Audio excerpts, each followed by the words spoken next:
Hello పిల్లలు, మన ఛానల్కి స్వాగతం. ఈరోజు మనం చాలా ఆసక్తికరమైన కథ వినబోతున్నాం. అది ధైర్యం, తెలివి, న్యాయం కలిగిన మహారాజు విక్రమార్కుడు గురించిన కథ. ఇంద్రుడు ఇచ్చిన అద్భుతమైన సింహాసనం ఆయనకు ఎలా దొరికిందో తెలుసుకుందామా? అయితే కథ మొదలు పెడదాం. ఎప్పుడో చాలా సంవత్సరాల క్రితం ఉజ్జయిని అనే గొప్ప నగరం ఉండేది. ఆ నగరంలో విక్రమార్కుడు అనే ధైర్యమైన రాజు పాలన చేసేవాడు. ఆయన చాలా తెలివైనవాడు, న్యాయంగా తీర్పు చెప్పేవాడు.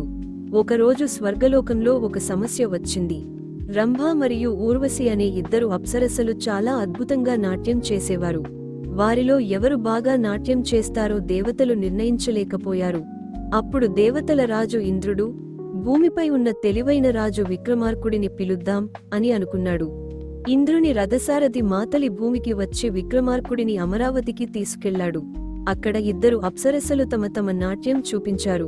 విక్రమార్కుడు చాలా జాగ్రత్తగా చూసి చివరకు చెప్పాడు, ఊర్వశి నాట్యం శాస్త్రానికి తగ్గట్టుగా చాలా అందంగా ఉంది, కాబట్టి ఆమె ఉత్తమ నర్తకి. విక్రమార్కుడి తెలివి చూసి ఇంద్రుడు చాలా సంతోషించాడు. అందుకే ఆయనకు ఒక అద్భుతమైన బహుమతి ఇచ్చాడు. అది నవరత్నాలతో అలంకరించిన గొప్ప సింహాసనం. ఆ సింహాసనంపై మొత్తం 32 అందమైన బంగారు బొమ్మలు ఉండేవి. ఆ బొమ్మలను సాలభంజికలు అంటారు. ఇలా విక్రమార్కుడికి ఆ అద్భుతమైన సింహాసనం లభించింది. పిల్లలు, ఈ కథ మీకు నచ్చిందా?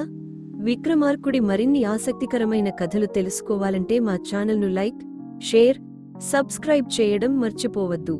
మళ్ళీ మరో మంచి కథతో త్వరలో కలుద్దాం. ధన్యవాదాలు.